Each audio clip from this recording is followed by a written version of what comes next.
He never raised a sword, he never conquered a city, but Alexander Severus ruled one of the bloodiest empires in history. The problem? He thought kindness could control wolves. His own troops starved for violence. And when he denied them, they didn't just abandon him. They murdered him and his mother while the empire looked away. When Alexander Severus became emperor at just 14 years old, Rome expected another boy puppet for the Senate and palace guards to control. But no one understood that the real ruler of the empire wore no crown and held no sword. It was his mother, Julia Mamaea, a woman of sharp mind and sharper ambition, who pulled the strings from behind the purple curtains of power, speaking in the young emperor's name and bending the empire to her will, like it was clay in her hands.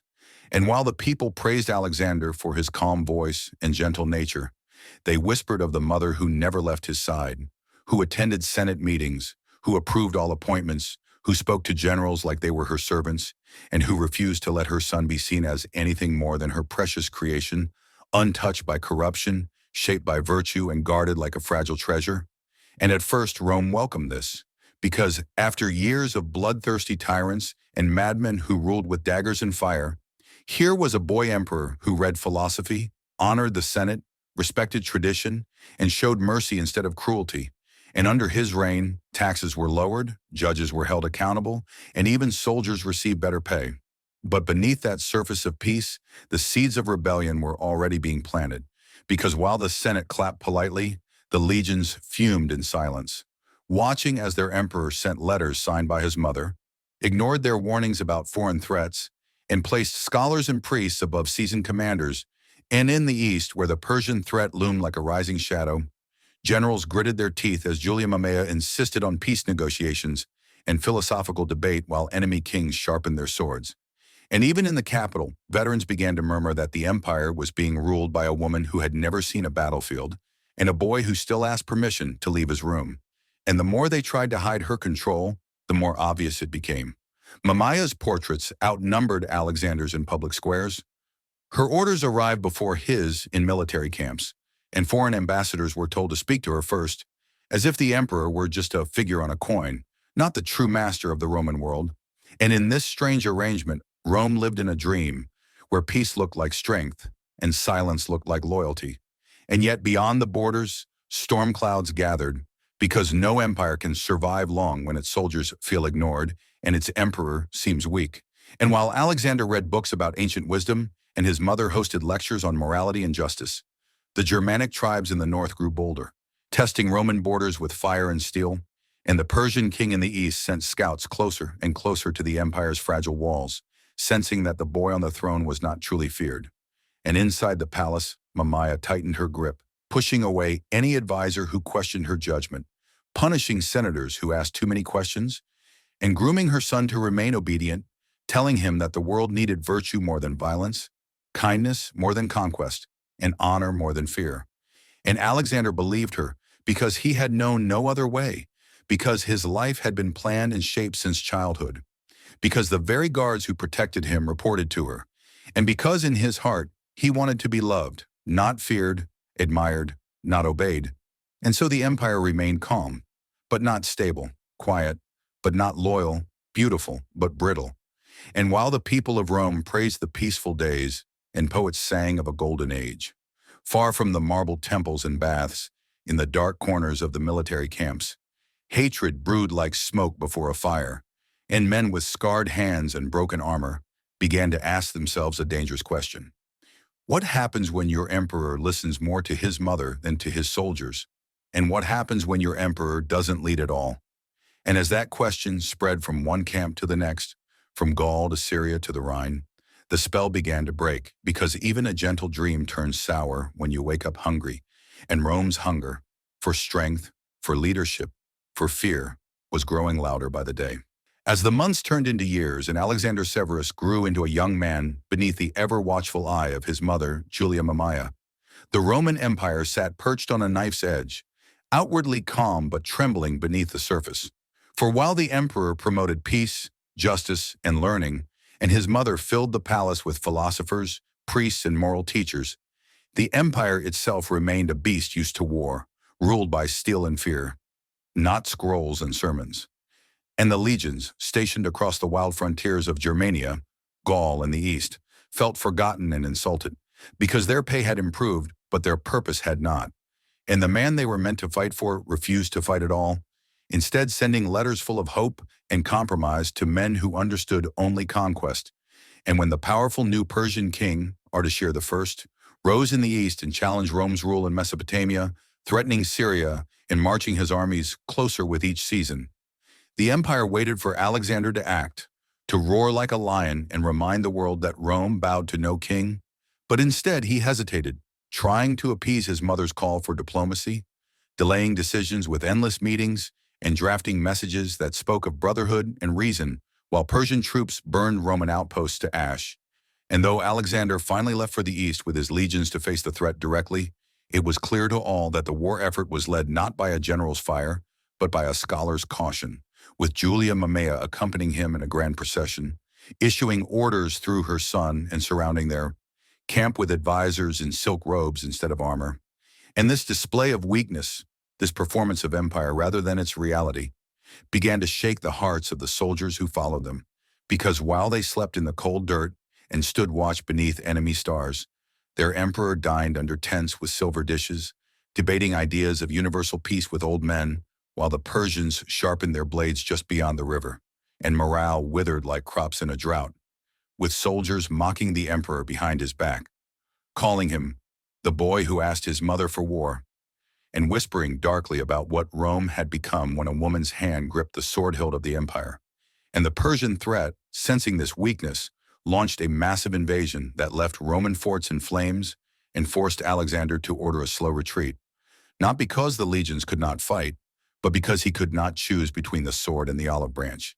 And when the dust settled, the empire had not fallen, but it had bled, and that blood, spilled needlessly, pooled into resentment, especially among the northern legions along the Rhine, where Germanic tribes grew restless and bold, crossing Roman territory and daring the empire to respond. And once again, Alexander chose caution, offering gifts and gold instead of battle, trying to buy peace where Rome had once earned it through power.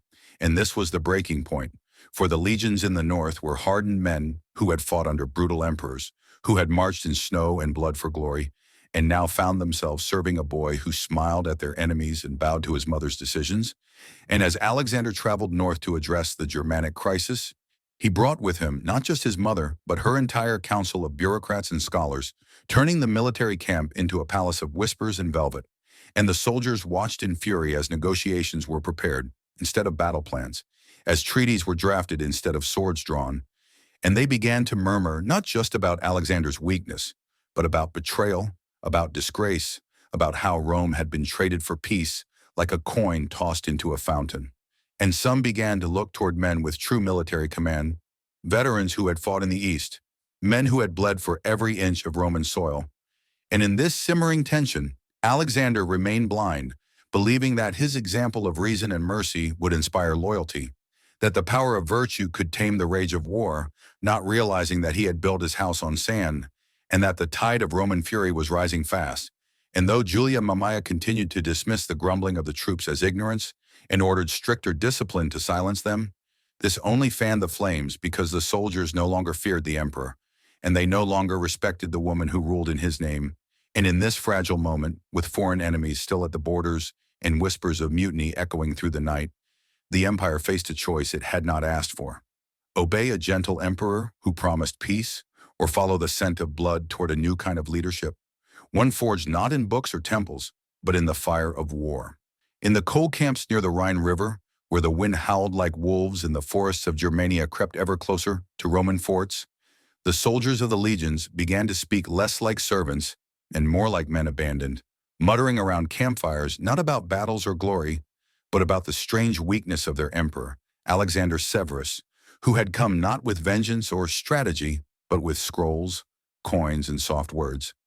And beside him always was his mother, Julia Mamaea, dressed not in armor, but in robes, issuing orders with the authority of a queen, ignoring the bitterness in the eyes of the hardened men who stood beneath their standards with frostbitten fingers and empty hearts. And though the empire still called it a campaign, no war had begun, because Alexander refused to strike first, believing, as his mother taught him, that peace was always better than war. But the Germanic tribes on the other side of the river saw this delay as weakness, and they laughed in their smoky huts, gathering warriors who crossed the borders to plunder Roman lands without punishment, because they knew the emperor was afraid to act. And within the Roman camps, the officers could see their men growing restless, mocking the emperor under their breath, calling him a child behind his back, and worse, calling Julia Mamaea the true emperor, the one with all the power. And still Alexander did nothing, continuing his meetings, his prayers, and his quiet speeches about reason and understanding, thinking that his patience would win hearts, not realizing that it was tearing his army apart, because the legions were not built on patience. They were built on conquest, on strength, on fire, and every day without orders, every hour without battle, felt like betrayal, and soon discipline began to crack. As men openly cursed their emperor, as captains reported growing disobedience, and as whispers of revolt began to rise like smoke from the frozen earth, because they had not marched to the edge of the empire to watch their enemies laugh from the trees, and Julia Mamaea, furious at the growing defiance, ordered stricter punishments, tighter curfews, and new speeches about loyalty and Roman honor. But her words meant nothing to men who had buried their brothers and waited for justice, only to be told to stand still and remain calm. And in that silence, something ancient and dangerous awakened in the camp. A desire not just for a new plan, but for a new emperor, one who would lead from the front, one who would carry a sword instead of a scroll. And though Alexander still believed he could win them back, he made one final mistake. He offered money, a large donative to the troops, hoping to buy their loyalty as emperors had done before. But the moment the gold was passed around, the insult became clear, because to these soldiers, the payment was not a reward, but a bribe. And bribes are for cowards, not commanders. And the fury that had long simmered beneath the surface now began to boil, as men refused the gold, some even throwing it at the feet of their officers, shouting that they did not want coins. They wanted action.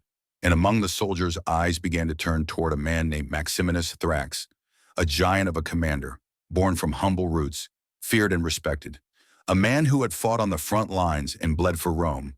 And though he had no noble blood and no claim to the throne, he had what the legions wanted: strength, presence, and rage. And as Alexander and Julia retreated to their royal tent, drawing tighter circles around themselves and blaming the unrest on ignorance and barbarism, Maximinus remained calm, saying little, watching, waiting, as more and more soldiers came to him with questions, with doubts, with loyalty already shifting in their eyes. And in this growing storm, Alexander still clung to the hope that virtue would save him, that his kindness would be remembered, and that the empire would choose reason over wrath. But he could not see what the soldiers saw: that Rome was a lion, and lions do not follow lambs. And Julia Mamaea, seeing the danger too late, began to panic, ordering more guards, sending messages to the Senate, and considering retreat. But there was no retreat from a rebellion that had already begun. And in the shadows of that cold, angry camp, the fate of the emperor and his mother was already sealed, not by vote, not by trial, but by the broken patience of a legion that had waited too long to be heard. And now only blood would satisfy the silence. The camp near the Rhine had turned cold not just with winter winds, but with the chilling quiet of soldiers who no longer saluted when the emperor passed, who no longer stood tall when orders came from the purple tent.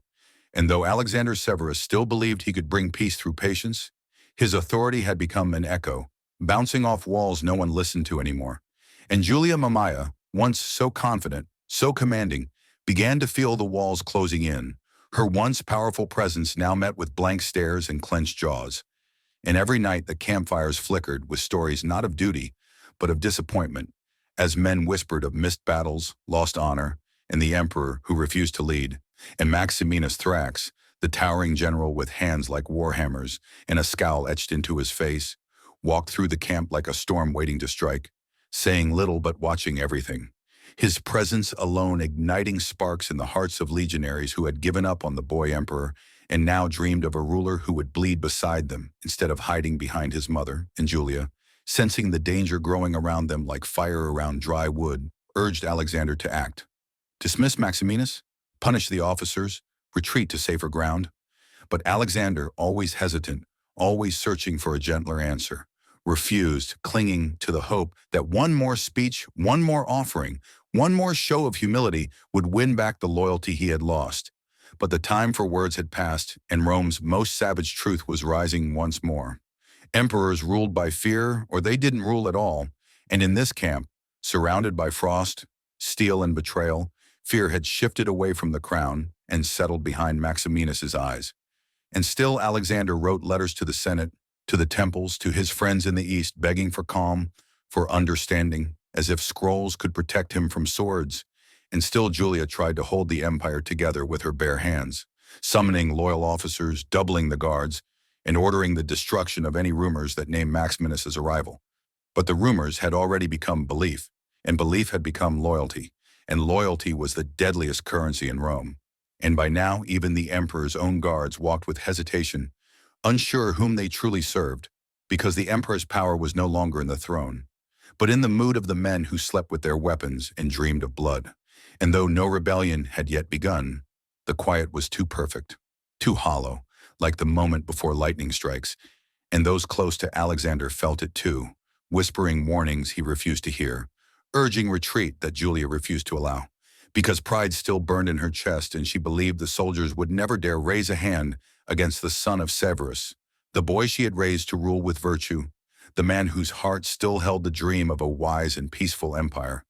But dreams do not last in the cold, and one evening, as the sky turned black and snow began to fall in slow, silent flakes, a message arrived, not on parchment, not from a Senate courier, but in the stare of a soldier who refused to salute, in the way officers no longer bowed, in the absence of loyalty in the eyes of 1,000 men who stood not like defenders, but like wolves deciding when to pounce.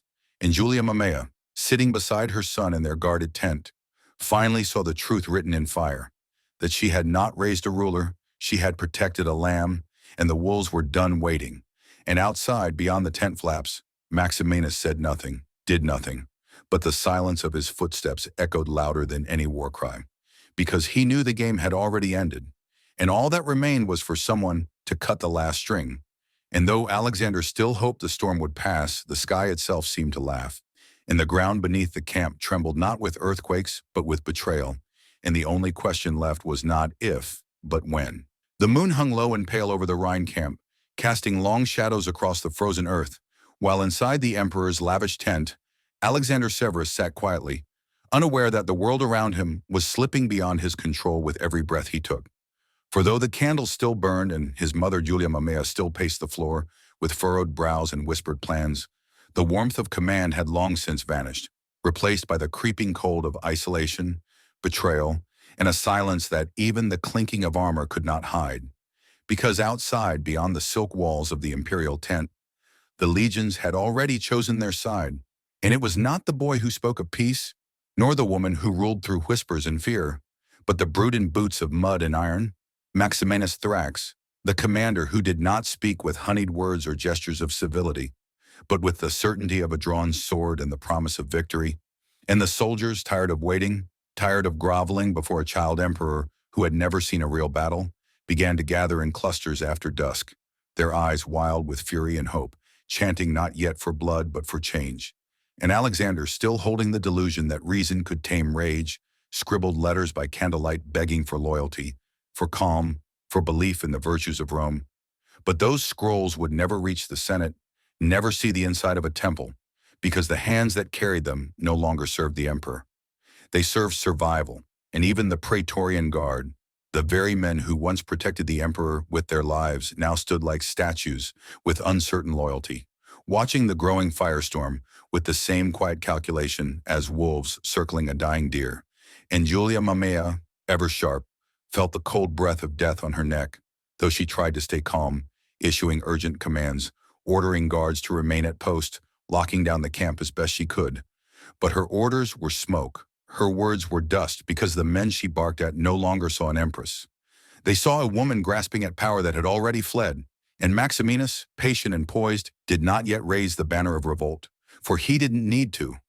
The soldiers had already lifted it in their hearts, and by the time night fell in full and the fires around the camp grew quiet, it was clear that something was about to happen, not with the fury of marching armies, but with the soft footsteps of betrayal.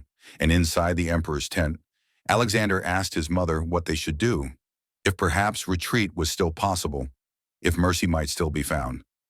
But Julia, pale and tired, said nothing, for even she knew the truth now. They were already ghosts walking in flesh, and in the darkest hours of that long, terrible night, as Rome's empire shivered under its own weight, a messenger from the outer ranks was turned away at sword point. A courier vanished without explanation, and the last loyalists among Alexander's council began to slip away one by one, with muttered excuses and hollow eyes. And the wind outside grew colder, sharper, slicing through tents like knives, carrying not snowflakes but the bitter sting of mutiny. And as Julia took her son's hand and looked at him not as an emperor, but as a child, she whispered words only a mother would say, telling him that he had ruled with honor, with wisdom, that the gods would see his goodness. But her voice shook, and her grip was tight, and in her silence he finally understood that they would not be leaving the camp. Not as rulers, not as fugitives, not as anything but corpses waiting for morning. And when the sun began to rise behind the thick curtain of clouds, its light fell not on a Rome united by peace, but on an army prepared to devour its own master. And the tent that had once housed the son of Severus became a cage, and the soldiers who once saluted him now walked past with dead eyes, waiting, wondering, knowing that the command would soon come, not from the emperor, but from Maximinus, whose silence had become prophecy, and whose shadow now stretched farther than the imperial eagle itself. And in that moment, with the snow crunching beneath the boots of traitors and the stars fading above their heads, Alexander and his mother sat alone. No longer rulers, not yet victims, but something in between. A dying chapter in Rome's long story, written not in ink, but in fear. The snow that fell over the Rhine camp in the days that followed was quiet and thick, muffling the sound of footsteps, the whispers of betrayal, and the soft, slow death of imperial power. And though Alexander Severus still held the title of emperor, his word meant less than the crunch of ice beneath a soldier's boot, because no one saluted anymore. No one waited for his orders, and the once loyal banners that flapped above his tent now hung limp and meaningless in the frozen air, and Maximinus Thrax, the mountain of a man who had not yet spoken rebellion, did not need to say a word, for the army had already crowned him in their minds, their eyes following him with the kind of belief that cannot be commanded, but only earned through presence, blood, and brute certainty. And while Julia Mamaea tried to hold on to the last threads of control, meeting with trembling officers, offering bribes, and sending messages that would never be read, the empire around her had already turned away, and inside the tent, Alexander sat in a thick robe, the cold reaching even his bones, not from weather, but from isolation, confusion, and the quiet terror that grows when a man realizes the throne he sits on is no longer real. And still he spoke gently, kindly, writing letters filled with hope and virtue, thinking that the Roman ideals he had clung to so dearly since his youth would somehow come back to protect him, not knowing that ideals mean nothing to starving soldiers, to humiliated commanders, to men who had marched to war only to be told to wait and negotiate. And Maximinus, seeing the emperors in action, continued to walk among the troops, not campaigning, not promising anything, just existing as a symbol of what they wanted. A man who would strike first, who would lead from the front, who would make Rome feel powerful again, and slowly, quietly, the rituals of power began to rot. The purple robes of Alexander no longer meaning awe, the royal tent no longer guarded, and the prayers spoken by Julia Mamaea for the safety of her son sounding like final words over a grave. And though no swords had yet been drawn, the moment of death had already begun, the empire itself holding its breath as if afraid to witness what came next, and those who remained near Alexander did so out of duty, not love, their faces blank, their mouths shut, their loyalty withering in the cold. And when Julia tried to order the arrest of Maximinus, no one moved. And when Alexander asked for the generals to reaffirm their oath, none answered, and the silence was louder than any rebellion, heavier than any war cry, because it was the silence of abandonment, of a crown melting away beneath snow and time. And one evening, as the sky burned orange above the frozen trees and the wind hissed like a warning, a soldier walked into camp carrying a bundle of letters meant for Rome, all bearing the emperor's seal, and he threw them into the fire without reading, and no one stopped him. And that was the moment Alexander Severus truly died, not in body, not yet, but in meaning, because when a crown no longer commands, it becomes a decoration, and when a voice is no longer heard, it becomes a ghost. And as Julia sat beside her son, wrapping him in blankets, whispering that everything would be fine, that Rome had always faced storms and survived. Her own voice trembled, because she knew what the others knew. Maximinus had not acted because he did not need to, because the empire had already chosen him, and because the people of Rome would not shed a single tear when the snow turned red. And Alexander, still hoping, still dreaming, stared into the fire and wondered how it had all gone wrong, how an empire he ruled with kindness could hate him so much, and why the peace he offered was seen as weakness, and why every effort to be just had turned into a reason for betrayal. And in his heart he still loved Rome, still believed in its goodness. But Rome did not love him back, and as the last snow of winter settled across the camp like a funeral shroud, no guards remained outside his tent. No cheers followed his name, and the Emperor of Rome sat alone with his mother, two figures wrapped in silence, surrounded not by enemies but by silence itself, waiting for the storm they had tried so hard to avoid, knowing now that it would not pass. By the time the first light of spring began to thaw the frozen ground of the Rhine camp, it was already too late for Alexander Severus, because the silence that had once lingered like a cold breath had turned into a roar just below the surface, a steady drumbeat of rising rage that no longer needed planning or speeches or orders. It only needed a spark. And though Alexander still held the title of emperor, his power was hollow, his commands ignored, and his presence regarded with pity or disgust, not fear or loyalty, and Julia Mamaea, still clinging to the illusion that her son could restore order through reason and gifts, kept writing letters to Rome, urging the Senate to send help, demanding the loyalty she once commanded by title alone. But the Senate was far away, and the legions were here and here. The name Maximinus Thrax echoed louder each day, not shouted like rebellion, but spoken like prophecy, because the soldiers didn't want democracy. They wanted a man who bled like them, fought like them, hated like them. And Maximinus, the giant from the ranks, born of no noble blood and no sacred line, towered in armor and silence, letting others whisper while he waited, knowing that the fire was almost ready to burn everything. And Alexander, trapped in his own tent like a prisoner inside his own skin, tried one last time to restore the illusion of control, summoning what remained of his generals, offering increased pay, promotions, and promises. But the officers who stood before him looked not like protectors, but like ghosts, silent, expressionless, waiting for the fall. And when Julia Mamaea entered the tent, demanding to know who still swore allegiance to her son, no one raised a hand, and still she barked orders, still she cursed their cowardice, still she called herself Rome's last true guardian. But her voice was now just noise in the storm, because the legions were no longer interested in guardians. They were hungry for change, and change was coming in the shape of Maximinus, whose footsteps in the camp caused murmurs to ripple like waves, whose silence meant more than speeches, whose loyalty was not begged for but instinctively given.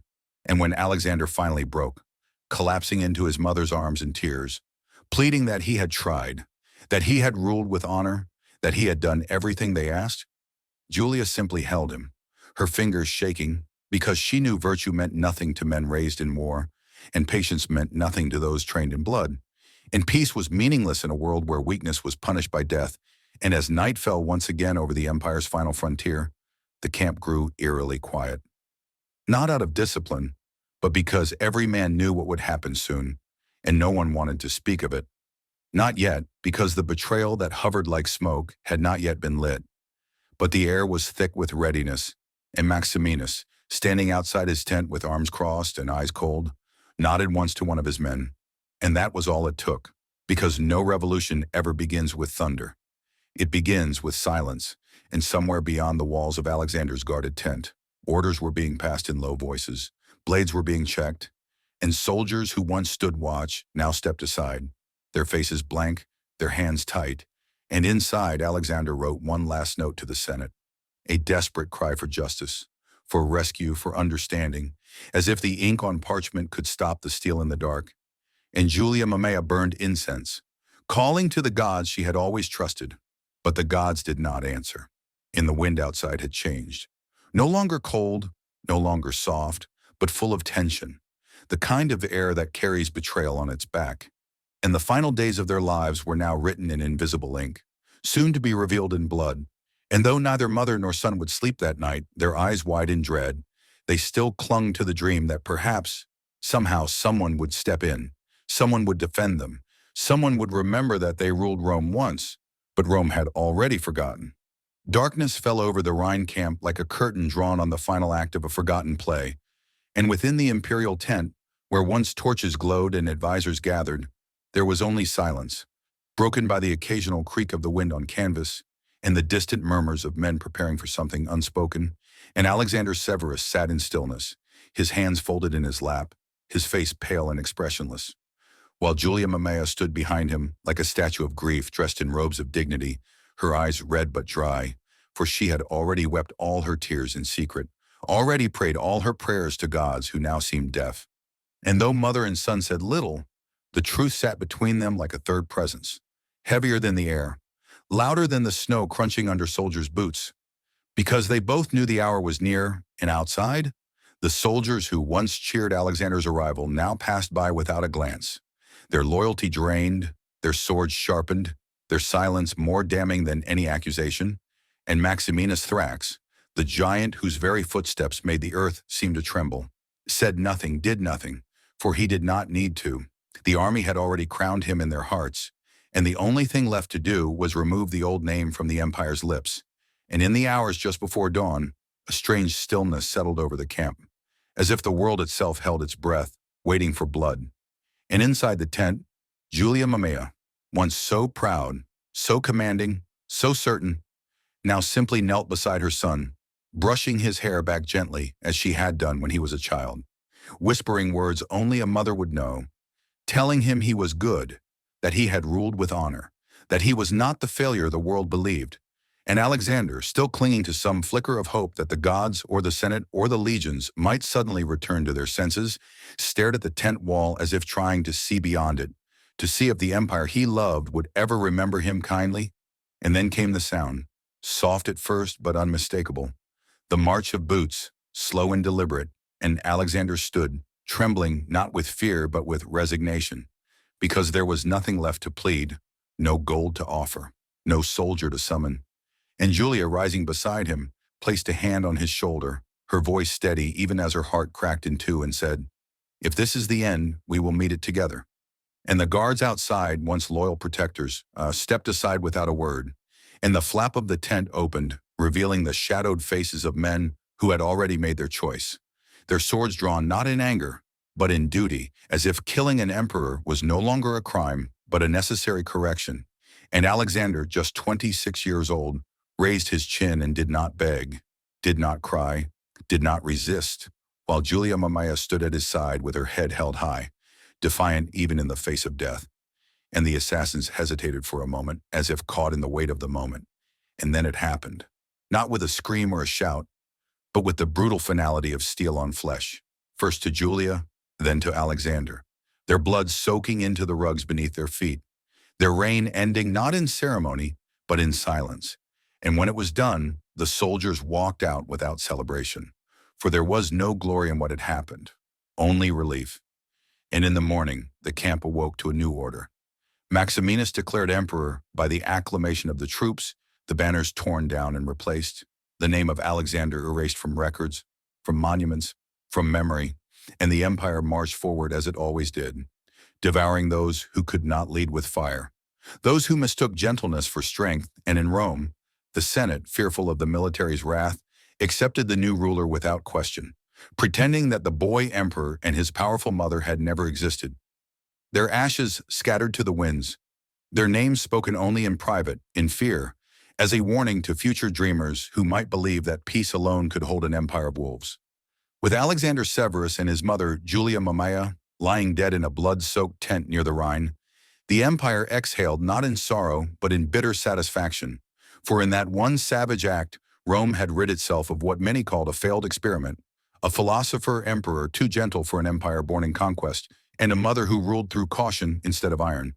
But as the sun rose on this new chapter under Maximinus Thrax, the air was not filled with triumph but with an eerie unease, because though the soldiers who had once cursed Alexander now cheered their new leader, there was a strange emptiness in the victory, as if even they could sense that something sacred had been broken, that in murdering their emperor and his mother, they had crossed a line that could not be uncrossed. And while Maximinus stood tall in the center of camp, his armor reflecting the morning light like fire, his silence still powerful, the faces around him were more grim than joyful.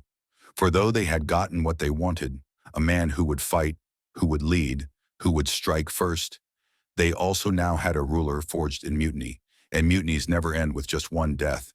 And across the empire, word of Alexander's murder traveled fast, carried not by official couriers but by rumor, by whispers, and by the horrified gasps of those who still remembered him as a gentle ruler who meant no harm. And in the cities, the temples, the senate halls, and the distant provinces, reactions varied wildly, with some calling it justice, others calling it blasphemy, and many simply terrified that if even an emperor could be cut down so coldly, then no one was truly safe. And the Senate, though publicly recognizing Maximinus as the new emperor, did so under a cloud of fear and regret, for they knew this man had risen not by bloodline or honor, but by brute force, and now they were ruled by a former peasant who had climbed to power on the corpses of a boy and his mother and the people of Rome who had once praised Alexander for his fairness. Now looked around nervously as statues of him were torn down and replaced, as coins bearing his image were melted and reforged, as history itself was rewritten to paint him as weak, cowardly, and incapable.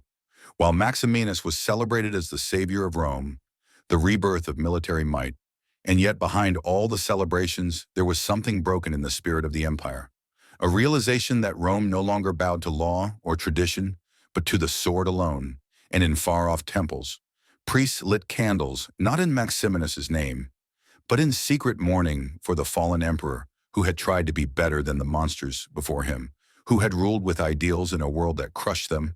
And in the eastern provinces, riots broke out when news spread that Alexander and his mother had been slain without trial or dignity, and men who had once served under his banner wept openly, while philosophers and teachers who had once advised him were hunted down or fled into exile. Knowing that the new regime would not tolerate the soft minds that once whispered peace in the halls of power and in the shadow of all this chaos, Julia Mamaea's legacy began to twist. Some called her a manipulative tyrant, others a tragic mother who died trying to protect her son from wolves. And Alexander, now more myth than man, became a symbol of what happens when virtue walks unarmed through a world of daggers.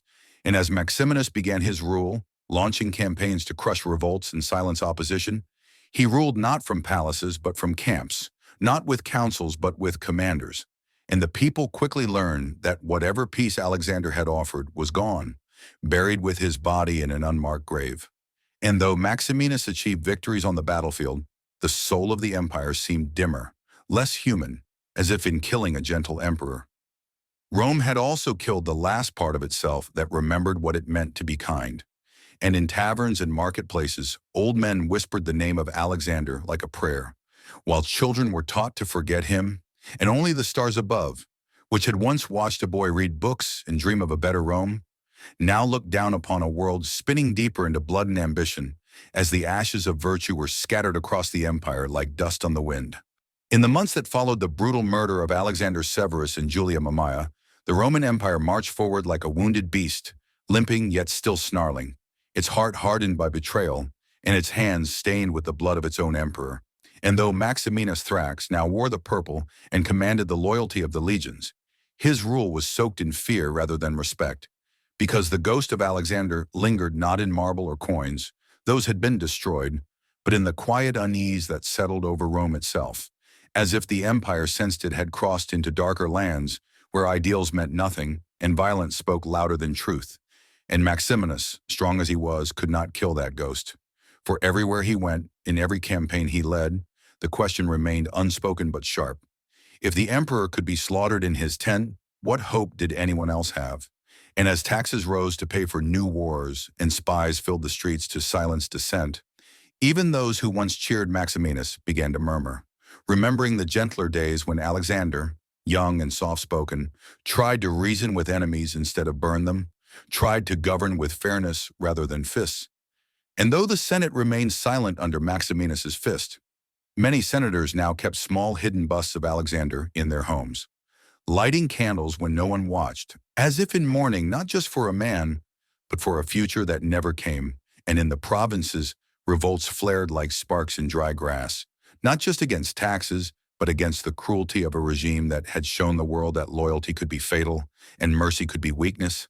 And the people remembered Julia Mamiya, not as the manipulator some had once accused her of being, but as a mother who had tried to protect her son until the end. And their deaths, once framed as necessary for Rome's survival, now began to feel like a curse, for nothing had improved, only grown colder, harsher, more unstable. And when plague returned to the empire, striking down thousands, many whispered that the gods had not forgotten the blood spilled in that tent, that Alexander's murder had offended fate itself. And though Maximinus pushed forward, crushing rebellion after rebellion, each victory felt hollow. Each monument he built crumbled quicker than the last. And slowly the emperor who had risen on the promise of strength found himself surrounded not by loyalty, but by silence. The same silence that once followed Alexander before the end. And the lesson echoed through the empire like thunder after lightning. Rome could not survive on swords alone, for even wolves need shepherds. And in time, even Maximinus fell, betrayed like the man before him, his body hacked apart by the same soldiers who once raised him high. And so the cycle turned again. The empire chewing through rulers like meat, and no one wept for Maximinus, but in corners of the empire, in secret temples and dark alleyways, some still whispered the name of Alexander Severus with reverence, as if he had been the last emperor who tried to be good. And though history would not carve his name in gold, the truth remained buried in the ashes of his reign. That kindness, when crushed beneath an empire of rage, becomes not weakness but martyrdom. And Rome, in all its power, had no answer for that. If this haunting story of betrayal, power, and the fall of a gentle emperor stirred something inside you, don't let it be forgotten. Share it with others who crave the dark truths of history. Like, comment, and subscribe for more real stories of ancient power and brutal downfall. The emperors may be dead, but their shadows still whisper. Keep watching, keep questioning, because the past was never silent, it was silenced.